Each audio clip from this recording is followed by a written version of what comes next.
નમસ્કાર, આપ જોઈ રહ્યા છો મંતવ્ય ન્યૂઝ અને શહેરથી ગામ સુધીમાં હું છું આપની સાથે નંદની। સમાચારોની શરૂઆત કરીશું, જેમાં અરવલ્લીના મેઘરજ તાલુકા ખાતેથી આ સમાચાર। મેઘરજ તાલુકા પંચાયતમાં પણ સત્તાની લડાઈ જોવા મળી રહી છે, જેમાં કોંગ્રેસ પાસે વધુ સભ્યો છતાં 11 સભ્યો અજ્ઞાત સ્થળે ખસેડવામાં આવ્યા છે। તાલુકામાં ભાજપ પાસે 10 બેઠક અને અન્યની 1 બેઠક છે, જેમાં 11 સભ્યોને કોંગ્રેસની સત્તા ધરાવતા રાજ્યમાં ખસેડવામાં આવ્યા છે। કોંગ્રેસના સભ્યો પાસેથી મોબાઈલ ફોન પણ લઈ લેવામાં આવ્યા છે, તો કોંગ્રેસના ઉમેદવારોને અજ્ઞાત સ્થળે ખસેડવામાં આવ્યા છે। 11 સભ્યો છે છતાં પણ કોંગ્રેસ દ્વારા આ પગલું ભરવામાં આવ્યું છે, જેમાં પ્રમુખ અને ઉપપ્રમુખની ચૂંટણી સુધી અજ્ઞાત સ્થળે ખસેડવામાં રાખેલા આવશે।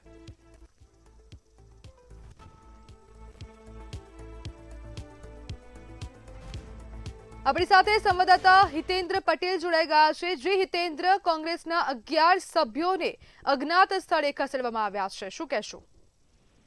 હજી ચોક્કસથી જે પ્રકારે વાત કરીએ તો અરવલ્લી જિલ્લાની અંદર સ્થાનિક સ્વરાજની ચૂંટણીની અંદર જે કોંગ્રેસનો દબદબો જોવા મળી રહ્યો હતો, ત્યારે વાત કરવામાં આવી તો મેઘરજ તાલુકાની અંદર કોંગ્રેસના ભાગમાં 11 બેઠકો આવી હતી, જ્યારે ભાજપના ભાગમાં 10 બેઠકો આવી હતી, જેને લઈને જે સત્તાનો સંગ્રામ જાગ્યો છે। તેવામાં કોંગ્રેસ પક્ષ દ્વારા જે 11 સભ્યો છે, 11 સભ્યો અજ્ઞાત જગ્યા પર રાખવામાં આવ્યા છે। એવું પણ જાણવા મળ્યું છે કે જ્યાં સુધી સત્તા કોના હાથમાં ના આવે ત્યાં સુધી આ સભ્યોને અજ્ઞાત સ્થળે રાખવામાં આવશે, અને બીજી તરફ તેઓના મોબાઈલ પણ પોતે સેફ રાખવામાં આવ્યા છે। ત્યારે કહી શકાય કે મેઘરજ તાલુકાની અંદર જે પ્રકારે સત્તાનો સંગ્રામ જાગ્યો છે, ત્યારે કોંગ્રેસ પક્ષ દ્વારા સભ્યોને સાચવવાના પ્રયત્નો કરવામાં આવી રહ્યા છે। જી બિલકુલ હિતેન્દ્ર, આભાર। તો સુરત ખાતેથી સમાચાર સામે આવી રહ્યા છે। ડીઆરઆઈને મોટી સફળતા મળી છે, તો સુરત રેલવે સ્ટેશન તો મુન્દ્રા પોર્ટ પરથી ડીઆરઆઈને મોટી સફળતા મળી છે। સમાચાર સામે આવી રહ્યા છે, જેમાં સિગરેટને ઝડપી પાડવામાં આવી છે। નકલી સિગારેટ પકડવામાં આવી છે। મુન્દ્રા બંદરેથી દાણચોરની નકલી સિગરેટ જપ્ત કરાઈ છે। સિંગાપુરથી આયાત કરાયેલા કન્ટેનરમાંથી આ સિગરેટ જપ્ત કરવામાં આવી છે, જેમાં 19 કરોડ 87 લાખની નકલી સિગરેટ જપ્ત કરવામાં આવી છે। મહત્વપૂર્ણ સમાચાર, રાજકોટમાં વધતી ગરમી અને હીટ વેવને ધ્યાનમાં રાખીને સિવિલ હોસ્પિટલ તંત્ર એલર્ટ મોડમાં આવી ગયું છે। હીટ સ્ટ્રોકના કેસને પહોંચી વળવા માટે ખાસ વ્યવસ્થા ઊભી કરવામાં આવી છે। રાજકોટની સિવિલ હોસ્પિટલમાં હીટ વેવની અસરને પહોંચી વળવા માટે ખાસ 20 બેડનો વોર્ડ તૈયાર કરવામાં આવ્યો છે, અને એ બધું પૂરતી સુવિધા સાથે પૂરતી દવાઓ, ફ્લુઇડ્સ, બધી જ વ્યવસ્થા અહીંયા કરેલ છે કે કોઈ પેશન્ટ જે છે ગંભીર અવસ્થામાં આવે તેને તાત્કાલિક અલગથી સારવાર થઈ શકે એના માટે વોર્ડ અલગથી કરેલા છે। બાકી જનરલી જે આપણા સાદો કેસ આવતા હોય ને એના માટે આપણા અલગ વોર્ડ તો મેડિકલ વોર્ડ સબ છે જ, અને એમાં બી વ્યવસ્થા છે। અને જનરલ જે પેશન્ટ આવતા હોય ઓપીડીમાં બતાવવા માટે એને જનરલ ઓપીડી છે, મેડિસિન ઓપીડી છે, પ્લસ ઇમરજન્સીમાં કોઈ પણ સમય આવે કોઈ પેશન્ટ એ ટાઈપનું તો એના માટે ઇમરજન્સી સેવા 24 કલાક ચાલે। રાજકોટમાં ઉનાળાની શરૂઆત સાથે આરોગ્ય વિભાગ સતર્ક બન્યું છે અને ખાદ્ય પદાર્થોની સઘન તપાસ હાથ ધરાઈ છે। પનીર સહિતની ડેરી પ્રોડક્ટ્સમાં ખાસ ચેકિંગ ચાલી રહ્યું છે, અને એનાલોગ પનીરનો ઉપયોગ થતો હોય તો સ્પષ્ટ બોર્ડ લગાવવાનું ફરજિયાત કરાયું છે। શહેરની 59 હોટેલ, રેસ્ટોરન્ટ અને દુકાનોમાં તપાસ કરીને 71 કિલો અખાદ્ય જથ્થો નાશ કરવામાં આવ્યો છે। સાથે જ મસાલાની સિઝનને ધ્યાનમાં રાખીને મરચું, હળદર, ધાણા, જીરું, રાઈ અને જીરાના નમૂનાઓ લઈને વધુ તપાસ શરૂ કરવામાં આવી છે। દ્વારકા વહીવટી તંત્ર દ્વારા શરૂ કરાયેલા ડિમોલિશનની કામગીરી બીજા દિવસે પહોંચતા 1.25 કરોડના ધાર્મિક દબાણો દૂર કરવામાં આવ્યા હતા। પ્રાંત અધિકારી અને ડેપ્યુટી એસપીની અધ્યક્ષતામાં આજે પણ દરિયાકાંઠે આવેલ અડચણરૂપ અને સરકારી જગ્યા પરના દબાણો દૂર કરવામાં આવ્યા છે। ચુસ્ત પોલીસ બંદોબસ્તની સાથે દબાણ દૂર કરવામાં આવ્યા હતા। सरकारी ज़मीन के ऊपर जो दबान है उसको निकाला गया है, वो प्राइमरीली 2 जगह पे एक्शन हुआ है। सबसे पहले वरवाला में और उसके बाद यहाँ पे पोचित्रा में। तो सरकारी ज़मीन जो खाली की गई है वो तकरीबन 15,650 स्क्वायर मीटर की है और उसकी मार्केट वैल्यू तकरीबन 1 करोड़ 24 लाख है। जो है देवभूमि द्वारका डिस्ट्रिक्ट के द्वारका तालुका का जो रूपेन बंदर के एरिया में एक कोस्टल एरिया के एकदम नज़दीक जो एक इलीगल स्ट्रक्चर था, एनक्रोचमेंट था, वो पुलिस की पर्याप्त मात्रा में बंदोबस्त लगाकर उनकी निगरानी में दूर किया गया है। ये प्रशासन का और पुलिस का साथ में जॉइंट में हमने काम किया था। उसके बाद यहाँ पे उसी पोसित्रा गांव है जहाँ पे भी हमने 2 इलीगल जो स्ट्रक्चर्स थे एकदम कोस्टल एरिया के नज़दीक जो थे और सिक्योरिटी के साथ कॉम्प्रोमाइज़ जो कर सकते थे उनको भी हमने हटवाया है। और ये सारा जो भी हमने कार्यवाही किया है वो पूरा शांतिपूर्ण वातावरण में हुआ है और हाल में भी अभी शांति का माहौल बना हुआ है। રાજકોટ જિલ્લાના ઉપલેટા તાલુકાના ભાયાવદર નજીક પડવલા ગામમાં કુખ્યાત અલી મોહમ્મદ સોઢાના ગેરકાયદેસર મકાન પર તંત્રનું બુલડોઝર ફરી વળ્યું છે। સરકારી જમીન પર બનેલા આ મકાન સામે કાર્યવાહી હાથ ધરવામાં આવી છે। અનેક ગુનાઓમાં સંડોવાયેલા આરોપી વિરુદ્ધ કડક પગલાં લેવામાં આવ્યા હતા। પોલીસ અને વહીવટી તંત્રની હાજરીમાં કામગીરી થતા ગામમાં તણાવપૂર્ણ માહોલ વચ્ચે કડક બંદોબસ્ત ગોઠવાયો છે।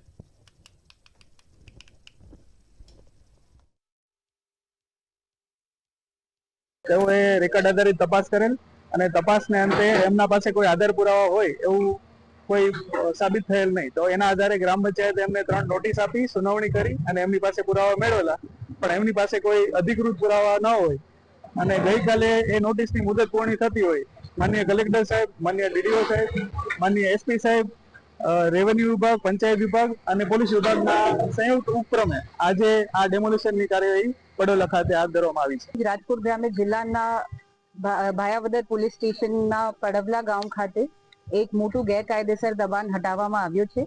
આ દબાણ સરકારી જગ્યામાં લગભગ 300 ચોરસ વારમાં ગેરકાયદેસર બાંધકામ કરી એક આલિશાન મકાન જેની કિંમત આશરે 1 કરોડ રૂપિયા જેટલી હશે। એમાં તાલુકા વિકાસ અધિકારી શ્રી RM ત્રિવેદી અને PSI ભાયાવદર શ્રી AB જાડેજા દ્વારા કામગીરી હાથ ધરવામાં આવી છે। રાજકોટ જિલ્લાના ભાયાવદર વિસ્તારમાં કુખ્યાત આરોપી અલી મોહમ્મદ તૈયબ શેઠાનું આલિશાન મકાન પોલીસ અને પ્રશાસન દ્વારા બુલડોઝરથી તોડી પાડવામાં આવ્યું છે।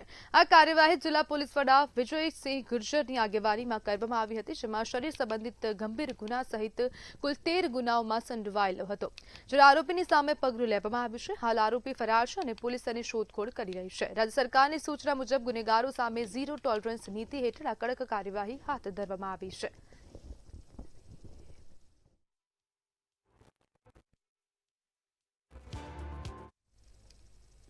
જંબુસર તાલુકાના દહેગામ ગામમાં કાવી તાલુકા પંચાયત બેઠકના હારેલા ભાજપ ઉમેદવાર ખાલિદ અહેમદ મલેકનું એક વિવાદાસ્પદ વીડિયો વાયરલ થયો છે। વીડિયોમાં તેઓ હાથમાં તલવાર લઈને ગામમાં પાણીની સુવિધા બંધ કરવાની ધમકી આપતા જોવા મળે છે। આ ઘટનાથી ગામમાં ભય અને તણાવનો માહોલ ઊભો થયો છે, જ્યારે પ્રશાસનની સત્તાવાર પ્રતિક્રિયા હજુ સુધી સામે આવી નથી।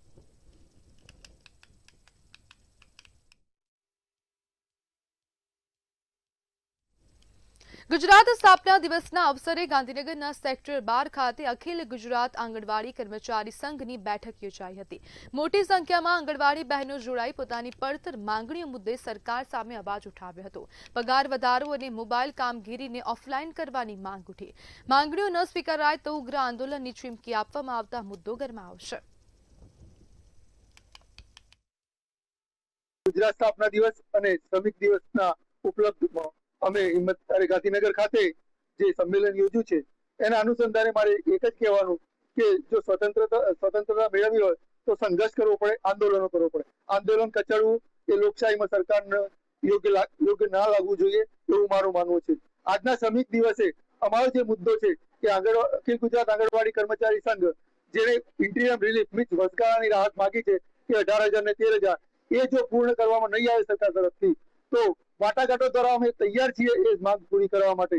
તો અમે આ બાબતે ઉગ્ર આંદોલન કરશું। હવે અમે સરકાર અમારી માંગણી પૂરી નહીં કરે તો અમે ઉગ્ર આંદોલન કરીશું અને બહેનો બધી આગળ કાર્યકર હેરપરબેન તાળા મારી દેશે। બાળકોનું કુપોષણનો જરા પણ વિચાર નહીં કરે, કારણ કે સરકાર આંગણવાડી કાર્યકર હેરપરનો જરા પણ કુપોષણનો વિચાર કરતી નથી। તો આગળ અમે આ રીતે ઉગ્ર આંદોલન કરીશું। ધ્રોલ નગરપાલિકામાં ડિજિટલ સેવાઓ શરૂ કરવા માટે વિરોધ પક્ષના નેતા અદનાન ઝન્નરે મહત્વપૂર્ણ રજૂઆત કરી છે। તેમણે વેરા અને અન્ય ફી માટે UPI, QR code, Google pay અને ફોન પે જેવી ઓનલાઈન પેમેન્ટ સુવિધા શરૂ કરવાની માંગણી કરી છે। સાથે જ નગરપાલિકાની વેબસાઇટ વિકસાવી વેરા ભરપાઈ, જન્મ મરણના દાખલા અને નાગરિક સેવાઓ ઓનલાઈન ઉપલબ્ધ કરાવવાની પણ રજૂઆત કરી છે। આ ઉપરાંત વિકાસ કાર્યોની માહિતી પારદર્શક રીતે વેબસાઇટ પર મૂકવાની માંગ પણ કરવામાં આવી છે। પછી ધ્રોલ નગરપાલિકા ઓનલાઈન ક્યાંય પણ ઓનલાઈન પ્લેટફોર્મ પર અવેલેબલ નથી. તો અમારી માંગણી એ હતી કે ગત બોર્ડની અંદર અમે પણ માંગણી કરી હતી કે ભાઈ ધ્રોલ નગરપાલિકાની પોતાની વેબસાઇટ હોય જેની અંદર લોકો ઘર બેઠા પ્રોપર્ટી ટેક્સ ભરી શકે, કોઈ એપ્લિકેશન કરવી હોય બાંધકામની કરી શકે, જેમ કે કોઈ જન્મ મરણના દાખલા હોય તો તે ઓનલાઈન ડાઉનલોડ કરી શકે ઘરે બેઠા બેઠા.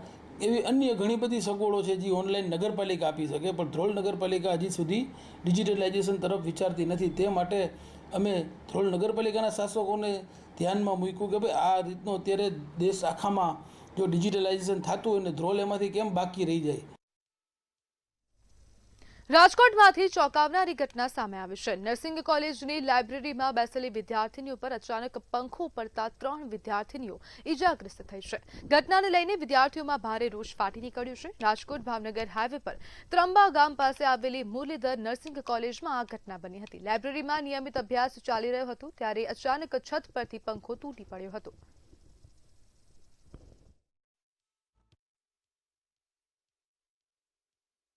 ભાવનગર હાઈવે ઉપર આવેલા ત્રંબા ગામ નજીક મુરલીધર નર્સિંગ કોલેજ છે, જેમાં વિદ્યાર્થીઓએ ટેલિફોનિક અને સોશિયલ મીડિયા થકી મારો સંપર્ક કરી અને ફરિયાદ આવી છે કે આ જે લાઇબ્રેરી મુરલીધર નર્સિંગ કોલેજની છે તેમાં જર્જરિત હાલતમાં બિલ્ડિંગ હોવાથી ચાલુ પંખો વિદ્યાર્થી ઉપર પડતા 3 વિદ્યાર્થીઓને ગંભીર ઈજા પહોંચી છે અને સારવાર અર્થે હોસ્પિટલમાં પહોંચાડ્યા છે. એટલે વિદ્યાર્થીઓ સાથે મેં ટેલિફોનિક આખી એમની વેદના સાંભળી કે ગર્લ્સ હોસ્ટેલ, કોલેજનું બિલ્ડિંગ અને અન્ય ઘણા બધા ઇન્ફ્રાસ્ટ્રક્ચરની અંદર ખૂબ જ જર્જરિત હાલતની અંદર બિલ્ડિંગની સ્થિતિ છે. અનેક વખત ફરિયાદો છતાં કોઈ સંચાલક કે કોઈ ધ્યાન નથી. 1 મેના રોજ આંતરરાષ્ટ્રીય મજૂર દિવસ નિમિત્તે પશ્ચિમ રેલવે મહિલા સંગઠન દ્વારા રેલવે કર્મચારીઓનું સન્માન કરી ઉજવણી કરવામાં આવી. 24 કલાક અને વર્ષભર સેવા આપતા કર્મચારીઓની કામગીરીને બિરદાવવામાં આવી. સાથે જ તેમની સુરક્ષા માટે ટ્રેકમેન સહિત સ્ટાફને સેફટી કિટ જેવી સુવિધાઓ ઉપલબ્ધ કરવામાં આવી હોવાનો પણ ઉલ્લેખ કરવામાં આવ્યો છે. आज गुजरात स्थापना दिवस भी है, आज मे डे भी है. आज जो हमारे रेलवे मैन हैं, हर एक रेलवे मैन, मैं भी रेलवे मैन हूँ, हमारे एसोसिएशन के लोग हैं वो भी रेलवे मैन हैं, हमारी फैमिली भी एक बिगर रेलवे मैन का पार्ट है. हमारे जो स्टेक होल्डर्स हैं जो हमारे लिए काम करते हैं वो भी एक मायने में रेलवे मैन है. उन सबको रिकॉग्नाइज करने का दिन है, उनके कार्य को रिकॉग्नाइज करने का दिन है. ये 24/7/365, चाहे दिन हो, चाहे रात हो, चाहे धूप हो, चाहे चांद हो, चाहे बारिश हो, कभी रुकती नहीं. कोई भी इंस्टीट्यूट, कोई भी संस्था का सबसे मजबूत पिलर जो है वो वर्कर्स ही होते हैं. अगर वर्कर्स सही हैं तो नो डाउट वो उड़ान भरेगा और रेलवे भी उड़ान भर रही है. और वो वर्कर दिन रात धूप बारिश कुछ भी नहीं देखते हैं. वो अपने पूरे काम पे अपने लगन के साथ, अपने इसके साथ पूरे दिन 24 घंटा 365 डेज लगे हुए हैं. और उसी का नतीजा है कि आज सबसे ज्यादा नेटवर्क, सबसे बड़ी ऑर्गेनाइजेशन रेलवे है. પંચમહાલ જિલ્લામાં જિલ્લા પંચાયત હેઠળના સમગ્ર શિક્ષણ વિભાગમાં ₹2.79 કરોડના ભ્રષ્ટાચારનું મોટું કૌભાંડ બહાર આવ્યું છે. તત્કાલીન 2 કર્મચારીઓ અને 4 ખાનગી એજન્સીઓ વિરુદ્ધ ગુનો નોંધાયો છે. બનાવટી બિલો અને બોગસ સહીઓ દ્વારા સરકારી નાણાંની ઉચાપત કરાઈ હતી. ઓડિટ દરમિયાન કૌભાંડ સામે આવતા પોલીસ તપાસ શરૂ થતા સંડોવાયેલા તત્વોમાં ભારે ચકચાર મચી છે.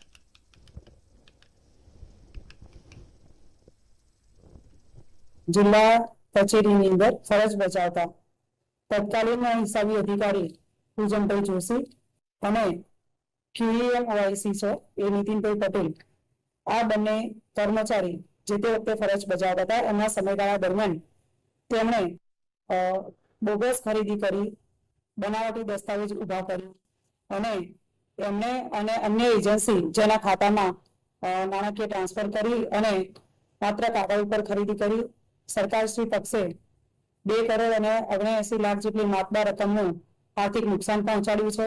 તમામ જે એજન્સીઓ છે એમણે જે તે સાધનો છે એ નહીં પૂરા પાડીને અને સરકારશ્રીની ખરીદ નીતિનો ભંગ કરીને એકબીજા સાથે મદદગારી કરી અને ગંભીર બેદરકારી દાખવી અને એક ષડયંત્ર રચી અને ટોટલ રૂપિયા 2,79,59,816 ની ઉચાપત કરીને એક ગુનો આચરેલ છે, જેથી તેઓ વિરુદ્ધમાં બીએનએસ ની સેક્શન 316(5), 336(3), 338, 340(2), 61(2) એ મુજબનો ગુનો દાખલ કરવામાં આવેલો છે. સમાચારમાં આગળ વાત કરીએ તો અમદાવાદ ખાતેથી સમાચાર સામે આવી રહ્યા છે. તો મહત્વપૂર્ણ સમાચાર અમદાવાદ ખાતેથી સામે આવી રહ્યા છે.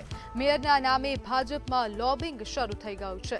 ભાજપ એમએલએ અને કોર્પોરેટરની મદદ લેશે. મહત્વપૂર્ણ સમાચાર સ્થાનિક સ્વરાજની ચૂંટણી બાદ ભાજપ હવે એક્ટિવ મોડમાં જોવા મળી રહ્યું છે. મેયર કોણ બનશે? અમદાવાદ મહાનગરપાલિકાના મેયર કોણ બનશે તેને લઈને હવે લોબિંગ શરૂ થયું. મેયરથી લઈને તાલુકા પંચાયતના પ્રમુખની સેન્સ પ્રક્રિયા શરૂ થઈ છે. ભાજપની 3 દિવસ સુધી સેન્સ પ્રક્રિયા ચાલશે. તે બાદ ખબર પડશે કે અમદાવાદના મેયર કોણ બનશે. તાલુકા પંચાયતમાં કોને કયો હોદ્દો આપવાનો છે તે દરેક નામ સામે આવશે, જ્યારે પ્રદેશ પાર્લામેન્ટરી બોર્ડ હવે નામ નક્કી કરશે. સેન્સ પ્રક્રિયામાં પ્રદેશના નેતાઓ પણ હાજર રહેશે. સ્થાનિક સ્વરાજની ચૂંટણી બાદ હવે ભાજપ એક્શન મોડમાં છે. સેન્સ પ્રક્રિયામાં સુરતના હજીરા ખાતે વાયબ્રન્ટ ગુજરાત રિજનલ કોન્ફરન્સનું ભવ્ય આયોજન કરવામાં આવ્યું છે. મુખ્યમંત્રી ભૂપેન્દ્ર પટેલ અને નાયબ મુખ્યમંત્રી હર્ષ સંઘવી દ્વારા સમિટનું ઉદઘાટન કરવામાં આવ્યું. આ એક્ઝિબિશન રોકાણની તકોનું જીવંત કેન્દ્ર બનશે, જેમાં એમએસએમઈથી લઈને મલ્ટીનેશનલ કંપનીઓ પોતાની પ્રોડક્ટ્સ અને ટેકનોલોજીનું પ્રદર્શન કરી રહી છે. આ મેગા ઇવેન્ટમાં વિવિધ દેશના પ્રતિનિધિઓ પણ જોવા મળ્યા હતા. વાયબ્રન્ટ ગુજરાત 2026 ગુજરાતનું regional south Gujarat regional conference તરીકે જે થઈ રહ્યું છે એ ઘણા વર્ષોથી નરેન્દ્ર મોદી સાહેબના સમયથી ચાલતું આવતું આ વાયબ્રન્ટ ગુજરાત છે અને તેને કેરી ફોરવર્ડ જે ગવર્મેન્ટ ઓફ ગુજરાત કરી રહી છે, જેના કારણે ઘણા નાના ઇન્ડસ્ટ્રીઝને ઘણું બુસ્ટઅપ મળી રહ્યું છે. અને પ્રત્યક્ષ ઉદાહરણ કેપી ગ્રુપ છે કે જેઓએ 768 કરોડની જગ્યાએ આજે 20,000 કરોડની કંપની સુધી પહોંચ્યા, જે એક એનું ઉદાહરણ છે. તો નરેશભાઈ, આજે રિજનલ કોન્ફરન્સનું આયોજન કરવામાં આવ્યું છે. ડાયમંડ માટે કેટલું ઉદ્યોગ રહેશે? ભારતના યશસ્વી વડાપ્રધાન શ્રી નરેન્દ્રભાઈ મોદી જ્યારે ગુજરાતના સીએમ હતા ત્યારે વાયબ્રન્ટ ગુજરાતની શરૂઆત કરવામાં આવી હતી. પછીના ગુજરાતના દરેક સીએમએ આને કન્ટિન્યુટી રાખી, પણ આ વખતે ભારતના ગુજરાતના સીએમ શ્રી ભૂપેન્દ્રભાઈ પટેલ અને ડેપ્યુટી સીએમ હર્ષભાઈ સંઘવી એક નવા કોન્સેપ્ટ સાથે વાયબ્રન્ટ ગુજરાતની શરૂઆત કરી. ગુજરાતના 4 રિજનની અંદર અલગ અલગ વાયબ્રન્ટ ગુજરાતના કાર્યક્રમ કરીને સ્થાનિક ઉદ્યોગકારોને પ્રોત્સાહિત કરવા માટેનું આ વ્યવસ્થિત અને ખૂબ સારું આયોજન આજના દિવસે સુરત શહેરમાં કરવામાં આવ્યું છે. ગુજરાતની અંદર વાયબ્રન્ટ મીટની શરૂઆત 2003થી જ કરેલી હતી ને તે વખતે પણ આવા જ વાતાવરણમાં અમે લોકોએ જે એમઓયુ કરેલા હતા એ તમામ એમઓયુ પરિપૂર્ણ થયા છે. અને માન્ય નરેન્દ્રભાઈ મોદીએ જે ગુજરાતને માટેના પાયા નાખ્યા છે એના પર ખૂબ સરસ ઇમારત ચણાઈ રહી છે અને એને માટે અમે ગુજરાત સરકારના તેમજ કેન્દ્ર સરકારના ખૂબ ખૂબ આભારી છે. અને આવો જ જો સહયોગ રહેતી હશે તો સુરત અત્યારે વર્લ્ડની અંદર ફાસ્ટેસ્ટ ગ્રોઈંગ સિટી છે, તો એ કાયમને માટે રહેશે. વાયબ્રન્ટ રિઝલ્ટથી સરકાર સીધું ઇન્ડસ્ટ્રીઝને બૂસ્ટ આપવા માંગે છે, સપોર્ટ કરવા માંગે છે. આના ઉપરથી હું એવું માનું છું દક્ષિણ ગુજરાતની ઇન્ડસ્ટ્રી વધારે ગ્રો કરશે અને વધારે આગળ વધશે એવું માની રહ્યો છું. આજે ખાસ કરીને વાત કરીએ, આજે મજદૂર દિવસ છે ને 1 મે છે અને જ્યારે મજદૂર નથી એને લાવવા માટે કેવી રીતે કરવામાં આવશે? જો હું એવું માનું છું કે અત્યારે જે ગેસનો પ્રોબ્લેમ હતો એ સોલ્વ થઈ ગયો છે અને આવનારા દિવસોની અંદર પાછી એક મેસેજ પાસ કરવામાં આવશે કે તમામ જે વર્કરો છે એને પાછા બોલાવીને ઇન્ડસ્ટ્રીને ધમધમથી કરવામાં આવશે. કારણ કે યુદ્ધનું જે માહોલ હતો એ ખતમ થઈ રહ્યું છે, ટેબલ ઉપર ચર્ચાઓ થઈ રહી છે. હું માનું છું કે આશા રાખીએ કે વધારે આ યુદ્ધ વધારે જલ્દીથી સમાપ્ત થાય એવું માની રહ્યો છું. બિલકુલ આ પ્રમુખ છોડવીરાવાલા છે જેમને કેવું છે ખાસ કરીને જ્યારે વાત કરીએ કે જે લોકો છે તે લોકો જે મજદૂર છે એને લાવવાનું અને જે ધંધો છે ધમધમાટ કરવાનું પણ એને જે માનીને લેવામાં આવશે. શોએબ શેખ સાથે દીપક રાય, મંતવ્ય ન્યૂઝ, સુરત. તો સમાચારમાં હાલ બસ આટલું જ. વધુ માહિતી માટે જોતા રહો મંતવ્ય ન્યૂઝ. નમસ્કાર.